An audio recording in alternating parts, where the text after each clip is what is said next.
مگر بہرام نے بنا کسی رد عمل یا ان کے بچاؤ کے لیے کچھ کرنے کی بجائے آگے بڑھ گیا۔ اچھا ہے دونوں مرے یہیں بیٹھ کر، کہتے ہی اس نے اپارٹمنٹ کا دروازہ زور سے بند کر دیا۔ اندر آتے ہی رقیہ نے کہا، بہرام دیکھو نوال اور زیان کہاں ہیں؟ وہ دوسرے کمرے میں بیٹھے کھیل رہے۔ اتنی آرام سے جھوٹ بولتے وہ جوگرز اتارنے لگا۔ کھانا دے بھوک لگی ہے مجھے، بہرام نے کوفت سے کہا، اور رقیہ مشین چھوڑ کر کچن کی طرف بڑھ گئی اور بہرام زیان اور نوال کا جائزہ لینے کے لیے دروازے کی سمت چلنے لگا۔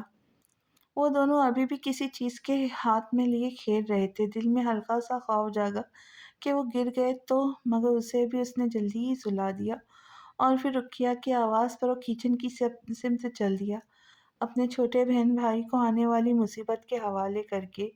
اس نے سکون سے کھانا کھایا اور یونیفارم تبدیل کیا اور سو گیا۔ اسے سوئے ابھی چند پل ہی ہوئے تھے کہ کسی بچے کی زور زور سے رونے کی آواز سے وہ ہڑبڑا کر اٹھ بیٹھا۔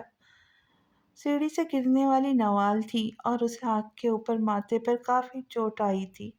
اس وقت پر مرہم پٹی کرنے کی وجہ سے بچت ہو گئی تھی، مگر بہرام سے اس کی ماں نے پوچھا ضرور تھا کہ نوال اور زیان سیڑھیوں تک کیسے گئے، وہ تو کمرے میں کھیل رہے تھے نا؟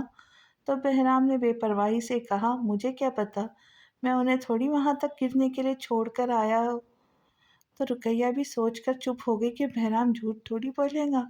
بہرام نے بھی دوبارہ کچھ ایسا سوچنا چھوڑ دیا، کیونکہ یہ سب سوچنا آسان تھا، مگر عملاً دیکھنے کے بعد اسے واقعی احساس ہوا تھا کہ وہ غلط سوچ رہا تھا۔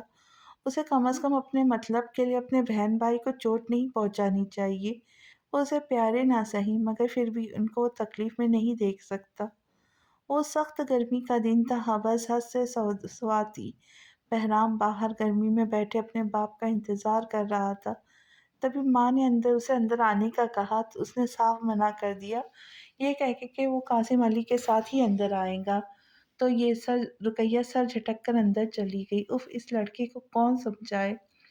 دوپہر سے شام ہو گئی مگر قاسم نہ آئی، تو اب رقیہ کو بھی فکر لاحق ہوئی، مگر انہیں زیادہ انتظار نہیں کرنا پڑا، کیونکہ قاسم لوٹ آئے تھے، مگر اپنے پاؤں پہ نہیں بلکہ 4 کندھوں پر، کیونکہ ان کی اسکول وین کا بری طرح ایکسیڈنٹ ہوا تھا۔ انہوں نے بچوں کو تو بچا لیا مگر اپنی جان دے دی، اور پھر اسپتال میں دم توڑنے سے پہلے انہوں نے اسکول کے پرنسپل کو بلا لیا، کیونکہ ان کے گھر میں کوئی بڑا مرد نہ تھا۔ اسکول کے پرنسپل ایک نیک دل انسان تھے۔ انہوں نے قاسم علی کی میت کو ان کے گھر پہنچایا، ان کی تجہیز و تکفین کا بھی انتظام کیا۔ قاسم علی کی لاش جب گھر آئی تو گھر میں کوہرام سا مچ گیا۔ رقیہ بار بار گشت کھا رہی تھی، قاسم علی کی ماں کو تو ہوش ہی کہاں تھا۔ اس پر وہ دونوں بچے کبھی ماں کو دیکھ کر روتے تو کبھی دادی کو دیکھ کر، کبھی چپ ہو جاتے تو ان کے چھوٹے ذہن اپنے باپ کی جاں کا ضیاع نہیں سمجھ سکتے تھے، مگر ان سب میں بہرام چپ چاپ باپ کا مردہ چہرہ گھور رہا تھا، بغیر آنسو بہائے، بغیر بین کیے، بے بس بے یقینی سے آخر دفن کا وقت آ گیا۔ بہرام بھی میت کے پیچھے پیچھے چلتا رہا۔ 14 سال کا لڑکا اپنے باپ کو دفناتے وقت بھی گردن اونچی کیے اپنے باپ کو گھور رہا تھا۔ پھر قاسم علی کو قبر میں اتارنے سے چند پل پہلے جسے اس کا سکتہ ٹوٹا، وہ جو کھڑا تھا ایک دم لاش کے قریب ڈہ سا گیا اور میت کے گلے لگ کے دہاڑے مار مار کر رونے لگا۔ آپ بہت برے ہیں بابا، مجھے چھوڑ کر مت جائے، مجھے بھی ساتھ لیتے جائے۔ وہ بین کرتا رہا، لوگ اسے واپس کھینچ رہے تھے، مگر وہ باپ کے گلے لگ کر بلکتا رہا، آہیں بھرتا رہا۔ اور پھر کورکن نے قبر کو چاروں کونے برابر کیے اور منتظر نگاہوں سے بہرام کو دیکھا، مگر وہ ان نگاہوں کا جواب دینے کے قابل ہی کب تک۔ تب ایک بزرگ آگے بڑھے، بہرام کا ہاتھ پکڑ کر مٹی میں مٹی لے کر قبر کی طرف اچھال دی۔ اتنی ہی دیر میں لوگوں نے قبر پر اپنے حصے کی مٹی ڈالتے ہوئے زمین کو قبر بنا دیا۔ اپنے حصے کا فرض ادا کرنے کے بعد سب چل دیے، اور باپ کو دفنانے کے بعد گھر لوٹتے ہی اس کا وہی حال ہو گیا جو اس کی ماں کا تھا۔ وہ پوری رات بین کرتا رہا، روتا رہا، اپنے باپ کو پکارتا رہا، مگر نہ قاسم علی اپنے لخت جگر کی پکار پر لوٹے، نہ انہیں لوٹنا تھا۔ زندگی اور موت کے بیچ یہ اندیکھی دیوار بھی کتنا عجیب ہے نا؟ بچے خون کے آنسو رلا دیتی ہے اور ہمارے پیاروں کے دیداروں سے بھی ہمیں محروم کر دیتی ہے۔ وقت گزر رہا تھا، سب زندگی کی طرف لوٹ رہے تھے، مگر بہرام پر جیسے جمود طاری ہو گیا تھا۔ وہ ضدی بدتمیز سا لڑکا ایک دم چپ اور بیگانہ سا ہو گیا۔ صبح کو نکلتا، شام کو لوٹتا، کیا خبر کہاں جاتا تھا کہاں نہیں۔ پڑھائی کا کچھ پتہ نہیں، نہ کسی اور چیز کا، بس سارا سارا دن آوارہ پھرتا۔ ماں پوچھتی تو بغیر کوئی جواب دیے لیٹ جاتا، کھانا دیتی تو کھا لیتا، نہیں تو پھر بھوک ہی۔ اچھی دن گزرتے گئے، راتیں آتی گئی، وقت پہلے بھی برا تھا، مزید برا ہو گیا۔ پہلے قاسم ایک تھا کمانے والا، اور اب کوئی بھی نہ رہا۔ بہرام گھر کا بڑا مرد تھا، وہ گھر ہی کہاں رہتا تھا جو گھر کا مرد بنتا۔ مگر رقیہ اس گھر کی بڑی عورت بن گئی۔ پہلے وہ فارغ وقت میں سلائی کرتی تھی، اب سلائی کرتے وہ فارغ ہی نہ ہوتی تھی۔ اس کے لیے اپنا ثانوی رہ گیا، مشین چلانا ان کا مشن بن گیا۔ کمائیں گی تو سب کھائیں گے، ورنہ بھوکے مر جائیں گے، سو وہ مشین چلاتی، سارا دن ساری رات چلاتی۔ وہ آتی سردیوں کے دن تھے، اور چھوٹے ہوتے دنوں کی وجہ سے جلد اندھیرا چھانے لگتا۔ بہرام جب گھر میں داخل ہوا تو رقیہ سلائی مشین پر کام کر رہی تھی۔ بہرام کو کھانا دینے اور سلانے کے بعد وہ دوبارہ مشین پر کام کرنے لگی۔ رات گئے، بہرام کی آنکھ کھلی تو مشین کی آتی گرگر کی آواز سن کر وہ اٹھ کر بے خود ہو کر ماں کی طرف چل پڑا۔ ان کا ہاتھ مشین سے ہٹا کر رقیہ کی گود میں سر رکھ کر لیٹ گیا، اور کسی چھوٹے بچے کی طرح جیسے فرمائش کی، امی اتنا کام نہ کیا کرو۔ کام نہیں کروں گی تو گھر کا خرچہ کیسے چلے گا؟ زیان اور نوال ابھی چھوٹے ہیں، ان کو دودھ کیسے ملے گا؟ اگر انہیں کھانا نہ ملا تو کیا ہوگا امی؟ بہرام نے بنا سر اٹھائے معصومیت سے پوچھا۔ وہ مر جائیں گے بہرام۔ رقیہ کی آنکھوں میں آنسو آ گئے، اور بہرام کرنٹ کھا کر اٹھ بیٹھا۔ اسی پل اسے معلوم ہوا وہ کسی اور کی موت دیکھے گا تو خود بھی مر جائے گا، بابا کی طرح۔ اس کی آنکھوں میں تکلیف کے سائے لہرانے لگے۔ نہیں، ان سے بھی زیادہ تکلیف سے وہ ایک دم دنیا سے چلے گئے۔ مگر اگر میں مشین نہیں چلاؤں گی تو ہم سب تڑپ تڑپ کر روزانہ مریں گے، بھوک کے مارے۔ رقیہ کی آنکھوں سے اب کی بار آنسو ٹپک پڑے۔ بھوک سے زیادہ کچھ برا نہیں ہوتا نا امی؟ بہرام نے یاس و دکھ سے کہا۔ نہیں بہرام، بھوک اور جنگ سے زیادہ کچھ برا نہیں ہوتا، اور اس وقت ہم حالات کے جنگ اور بھوک دونوں سے ہی لڑ رہے۔ اگر ہم ہار گئے تو، بہرام کی آواز میں لغزش واضح تھی، تو کسی دن ہم ایک ایک کر کے یوں ہی بے موت مر جائیں گے۔ اس لیے ہمیں ہارنا نہیں بلکہ جیتنا ہے، ان آلات سے۔ رقیہ نے بہرام کا چہرہ ہاتھ میں تھام کر زور دے کر جملہ ادا کیا۔ امی ہم جیتیں گے کیونکہ میں کماؤں گا۔ بہرام ایک دم سیدھا ہو کر بیٹھا، مگر رقیہ نے فوراً کہا، نہیں بہرام، تم پڑھائی پر دھیان دو، ابھی تم بہت چھوٹے ہو۔ ابھی تو میں بڑا ہوا ہوں امی، بہرام نے مسکرا کر کہا۔ رقیہ نے فوراً بہرام کو دیکھا، اور وہ آج واقعی بڑا لگنے لگا تھا۔ اور سب سے بڑی بات، باپ کے جانے کے بعد اس نے پہلی دفعہ کھل کر بات کی تھی۔ اماں، چاچا محلے کی امان کرانہ اسٹور کے مالک تھے، اور اسٹور کے پیچھے ہی ان کا گھر تھا، جو زرگلے کی ان کی پٹھان بیوی تھی، جو کہ خانہ بدوش پٹھان کی بیوی تھی۔ اور امان چچا کے اس پٹھان سے اچھے کاروباری مراسم تھے، جو انہوں نے اپنی بیٹی کی شادی ان سے گروی کر دی۔ سفید چمڑی والی غصیلی عورت، جن کے غصے میں بھی پیار ہوتا تھا، وہ اولاد کی نعمت سے محروم تھی۔ بہرام نے امان چچا سے بات کی اور ان کے کرانہ اسٹور پہ کام کرنے لگا۔ جب امان چچا کہیں ادھر ادھر ہو جاتے تو وہ زرگلے ان کے پاس آتی، امان چچا کا پوچھنے کے لیے۔ وہ اسٹور میں موجود اکیلا لڑکا تھا جو یہاں کام کرتا تھا۔ امان چچا کو ان کے حالات معلوم تھے، اس لیے اسے کام پہ رکھ لیا، ورنہ وہ اس اسٹور کے لیے اکیلی ہی کافی تھے۔ وہ تو اسے بدلے میں جھاڑ پلا کر جاتی، اور وہ چپ چاپ بت بنے سنتا رہتا۔ مگر شام کو لوٹتے ہوئے زرگلے اس کے پاس ضرور آتی، اسے روک کر کہتی، صبح جلدی آنا، بہت کام ہوتے، اور رک کر کچھ پڑھتے اس کے سر پر پھونکتی، اور سختی سے کہتی، یہ ٹارچ روشن کرو ابھی، ورنہ ایسا نہ ہو اندھیرے میں گر کر جانا پڑے۔ اور وہ بدلے میں بغیر کسی تاثر کے ٹارچ روشن کر کے آگے بڑھ جاتا، اور زرگلے ایک آس سے اس بچے کو دیکھتی جو کم عمری میں گھر کا بوجھ اٹھا رہا تھا۔ وہ 30-32 سال کی جوان عورت تھی، اور اسے اس لڑکے سے الفت سی ہو گئی تھی، بالکل اپنے اولاد کے جیسے۔ ایک دن انہوں نے پوچھا، بہرام تم پڑھتے نہیں ہو؟ تو بدلے میں اس نے جواب دیا، وقت اور حالات اجازت نہیں دیتے چچی۔ یہ کہتے ہی بہرام تو چپ ہو گیا، مگر زرگلے کتنی دیر اس کی پشت کو گھورتی رہی۔